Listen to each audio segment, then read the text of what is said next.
Ketua Dewan Komisioner Otoritas Jasa Keuangan atau OJK Mahendra Siregar mewanti-wanti masyarakat agar waspada terhadap anak haram dari digitalisasi sektor jasa keuangan. Hal tersebut antara lain pinjaman online, pinjol, ilegal, investasi bodong hingga judi online. Mahendra atau ketua OJK ini mengatakan anak haram digital keuangan ini dapat mendatangkan kerugian yang besar bagi bangsa dan negara. Karena itulah menurutnya penting untuk memperkuat literasi dan inklusi keuangan di masyarakat termasuk perempuan. Dia bilang digitalisasi dalam sektor jasa keuangan telah melahirkan pula dampak yang merugikan dan tidak kita inginkan bagi bangsa dan negara, kata Mahendra dalam acara edukasi keuangan Bundaku OJK di Gedung Dana Pala Jakarta Pusat. Oke, kita baca lagi. Kita sering mendengar adanya korban pinjaman online ilegal, investasi bodong, dan belakangan kita dengar juga bagaimana pengaruh dari judi online dan lain-lain. Ini adalah kalau mau dikatakan anak haram lah dari digital keuangan. Oh, ternyata anak haram yang dimaksudkan oleh Bapak Mahendra atau Ketua OJK itu adalah judi online, lalu pinjaman online ilegal dan investasi bodong gitu ya. Jadi ada 3, pinjaman online ilegal, investasi bodong, dan judi online. Oke, jadi alhamdulillah bukan kita-kita ya. Jadi bukan para galbayers gitu. Ya jelas ya, bukan lah. Wah nggak ada rezeki buat bayar kok masa dianggap anak haram gitu kan? Nggak mungkin. Apakah Anda boleh galbay? Boleh jawabannya gitu ya, boleh. Kenapa Anda harus pinjam di pinjol yang legal? Karena ketika Anda galbay sudah diasuransikan ya, dan juga Anda akan aman, tidak akan diteror, sebar data, dan kemungkinan kriminalitas lainnya dari DC-DC pinjol itu. Gitu ya, makanya pinjamlah ke pinjol yang legal. Kalau galbay enak gitu. Apa Bang ya, pinjol yang enak di galbay? Ya, itu kita bahas nanti ya. Tapi intinya galbay itu boleh. Ya kan tidak ada kan di sini ya nasabah galbay gitu kan. Jadi yang anak haram itu apakah nasabah galbay? Bukan. Yang jadi anak haram itu adalah investasi bodong, judi online, dan pinjol yang ilegal gitu. Ya oke. Selanjutnya ya kita baca dulu ya di sini.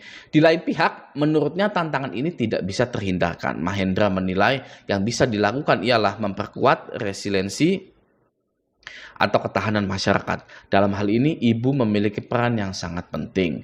Mahendra mengatakan, berdasarkan catatan angka penyaluran kredit hingga pembiayaan UMKM, jelas tingkat kepatuhannya, tingkat pembeliannya jauh lebih tinggi apabila hal itu diberikan pada perempuan.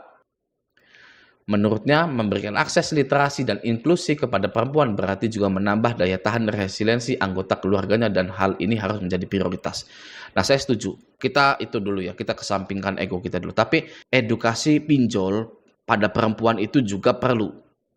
Ya, karena kadang cowoknya sudah mantap galbay, istrinya belum. Gitu ya kan ya. Cowoknya berani gitu kan mempertahankan apa yang harus dipertahankan, tapi wanitanya masih ketakutan gitu ya, stres, depresi, menghadapi hari-hari itu nggak semangat gitu kan. Kalau menurut saya perempuan juga wajib diedukasi tentang pinjol. Jangan pernah takut, jangan pernah panik, cemas jika berhadapan dengan pinjol. Karena resiko dari gagal bayar pinjol itu adalah masuk slik OJK, dan yang kedua, kemungkinan didatangi DC lapangan. Sudah itu saja, sangat manusiawi sekali. Ya, apa yang perlu ditakutkan? Ya, tidak ada yang perlu ditakutkan. Wong cuma masuk slik OJK kok nggak bisa kredit-kredit lagi, ya sudah. Gitu kan. Wong cuma didatangi DC lapangan kok. Ya sudah, ya. Anda boleh menemui DC lapangan tersebut, tidak juga nggak apa-apa, boleh-boleh saja. Karena tidak ada aturannya, Anda itu harus menemui DC lapangan, tidak ada. Anda nggak boleh galbay, kata siapa? Kata DC pinjol. Ya, kata DC pinjol Anda nggak boleh galbay. Bukan karena apa-apa, bukan karena kebaikan dan lain-lain gitu, tapi karena agar mereka tidak dicaci maki, agar mereka bisa gajian. Ya itu penyebabnya, bukan karena kebaikan dan lain-lain gitu ya. Memang di template penagihan itu, ingat hutang Anda dan lain-lain gitu. Itu hanya template belaka. Lihat saja apakah ada nama Andanya, apakah ada ID Andanya, tidak ada. Ya, langsung jebret ke intinya. Contoh, Anda tidak tahu terima kasih. Kami sudah berbaik hati meminjamkan kepada Anda. Kenapa balasan Anda seperti ini? Itu salah kalau seperti itu ya. Pinjol itu tidak berbaik hati kepada Anda. Kalau baik hati namanya bukan pinjaman tapi bantuan. Bantuan sosial dari pemerintah gitu kan. Itu ya dari tokoh-tokoh agama atau orang-orang kaya itu berbaik hati ngasih Jumat berkah gitu ya. Jumat berkah bagi-bagi nasi di jalan raya gitu. Itu berbaik hati.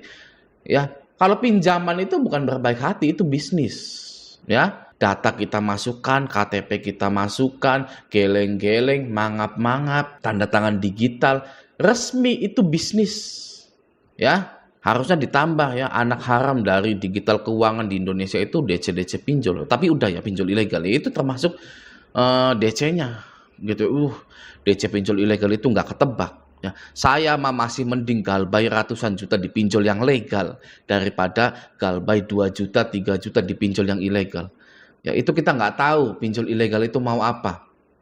Ya, apalagi kita ladenin dan mereka kalah. Gitu ya. Kita hebat nih, ya chattingannya ya.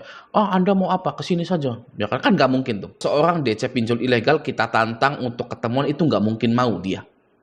Ya, dia itu hanya gertakan saja gitu. Nah, lalu DC pinjol ilegal ini merasa kalah gitu karena Anda berani gitu. Nah, dari sinilah hal yang kita tidak ketahui. Mungkin saja mereka akan sebar data, mencari sosmed Anda, mencari keluarga Anda gitu karena Anda membuat marah mereka gitu ya.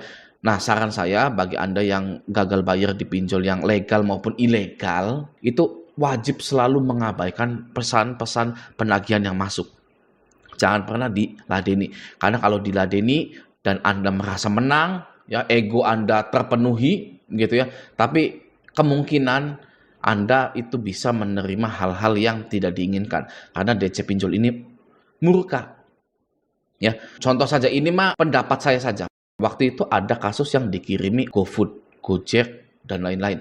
Anda harusnya bertanya seperti ini, kenapa kok saya tidak dikirim GoFood, padahal galbainya misalkan puluhan juta, tapi dia dikirim GoFood, gitu ya. Kalau kita analisa lebih dalam lagi, pasti orang itu berdebat mungkin, ya. Kemungkinan berdebat dengan DC dan dia itu selalu menang. Tapi dia tidak menyangka ada resiko yang lainnya. Kalau kita bandingkan dengan orang yang galbay lalu mengganti semua nomornya, itu tidak ada yang namanya cerita dikirimi GoFood, dikirimi Grab setiap hari dan lain-lain, nggak ada. Ya, para DC ini sudah tahu bahwa Anda itu sudah niat galbay, makanya tidak ditagih lagi. Ya, Anda sudah niat galbay, nomor sudah tidak aktif, WA tidak aktif, Kondar tidak ada yang aktif atau tidak ada yang bales. DC ini pun ngerti, wah ini calon yang sudah berani galbay ini. Gitu. Sudah, lewatin. Cari yang masih egonya tinggi, pengen menang dari pinjol, menang dari DC pinjol dan yang ketakutan. Ya mana nih kita cari? Ya kan? Caranya dengan apa? Caranya dengan melemparkan atau mengirimkan pesan-pesan template yang membuat hati Anda itu marah, goyah, kecewa, dan lain-lain. Ya, kurang ajar Anda, contohnya, gitu kan. Anda sudah dibaiki, ya kan. Hei maling, balikin duit perusahaan kami. Ya, kami akan menuntut ke jalur hukum pidana. Nah, itu cocok tuh buat orang yang takut tuh. Ya, kalau yang takut pasti segera balas. Nanti setelah dia balas, wah, ya tekanannya tambah. Gitu, oke. Nah, kalau yang pengen menang dari DC, gitu kan ngeladenin DC terus, sampai DC-nya marah, DC-nya akan menyebarkan data Anda. Ya. Jadi yang paling bijaksana adalah tidak menanggapi semua penagihan-penagihan dari pinjol. Kalau Bang Raja Galbay gimana, Bang? Oh, kalau saya ladeni dulu.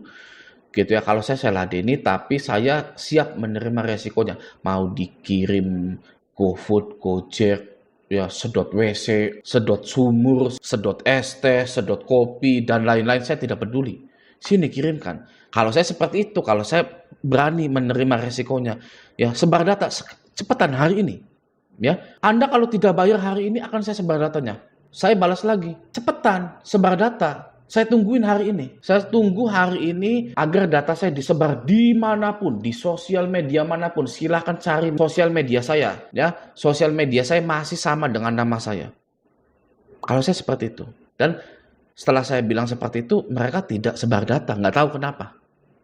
Ya, nah jadi semoga di video kali ini kita bisa belajar bahwa gagal bayar itu bukanlah masalah sama sekali. Tenang saja. Ya, OJK itu sudah menyiapkan UU P2SK, UU Perlindungan Konsumen untuk awamnya ya, UU Perlindungan Konsumen. Kita itu sudah dilindungi gitu. Oke, nah semoga video ini bermanfaat. Sampai jumpa di video selanjutnya.